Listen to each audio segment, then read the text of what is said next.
Hello all, welcome back to Farzas Fairy. ഇന്നത്തെ video എന്താണെന്ന് വെച്ചാൽ കാൽവിളിച്ച അല്ലെങ്കിൽ ഫംഗസ് ഇത് മാറാൻ വേണ്ടിയിട്ട് ഞാൻ യൂസ് ചെയ്ത് ഒരു ചെറിയൊരു ടിപ്പാണ് ഞാനിന്ന് പറയുന്നത് കേട്ടോ. പഠിച്ചോനെ, അത് കാണാൻ വയ്യ, എന്തൊരു അവസ്ഥയാണല്ലേ. ഈ ഒരു അവസ്ഥ അനുഭവിച്ചവർക്ക് അറിയുള്ളൂ ഇതുകൊണ്ടുള്ള ബുദ്ധിമുട്ട് എന്താണെന്നും. ചൊറിച്ചിലും പുകച്ചിലും വേദനയും നീരൊലിക്കലും എന്ന് പറഞ്ഞ മാതിരി എല്ലാ തരത്തിലുള്ള ബുദ്ധിമുട്ടുണ്ടാവും. അപ്പോൾ ഇത് മാറാൻ വേണ്ടിയിട്ട് ആദ്യം നമ്മൾ ചെയ്യേണ്ടത് ഓയിൻമെൻറ്റോ കാര്യങ്ങളൊന്നും തേക്കല്ല. നമ്മുടെ വയറ്റിനകത്ത് ഒരുപാട് വേസ്റ്റും കാര്യങ്ങളൊക്കെ അടിഞ്ഞു കെട്ടിയിട്ടുണ്ടായിരിക്കും.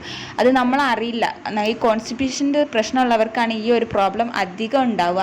അപ്പോൾ നമ്മുടെ ഗട്ട് ക്ലിയർ അല്ലാത്തത് കൊണ്ട് അവിടെ കിടക്കുന്ന വേസ്റ്റും നീരൊക്കെ പുറത്തു പോകാൻ വഴിയില്ലാതെ വരുമ്പോഴാണ് നമ്മുടെ കാല് പൊട്ടിയിട്ട് അങ്ങനെ പുറത്തു പോകാൻ ശ്രമിക്കുന്നത്. അപ്പോൾ ഇത് മാറാൻ വേണ്ടിയിട്ടുള്ള ഇൻഗ്രീഡിയൻസ് ഞാൻ ഇവിടെ കൊടുക്കാം. അപ്പോൾ വെള്ളം നന്നായിട്ട് തിളപ്പിച്ചിട്ട് ഈ വെള്ളം പകുതിയാക്കി മാറ്റിയതിന് ശേഷം ഈ വെള്ളം 1/2 ഗ്ലാസ് എടുക്കുക. 1.5 ഗ്ലാസ് ആ വെള്ളത്തിലോട്ട് ഒഴിച്ചതിന് ശേഷം നമുക്ക് വെറും വയറ്റിൽ 30 ദിവസം കുടിക്കാം.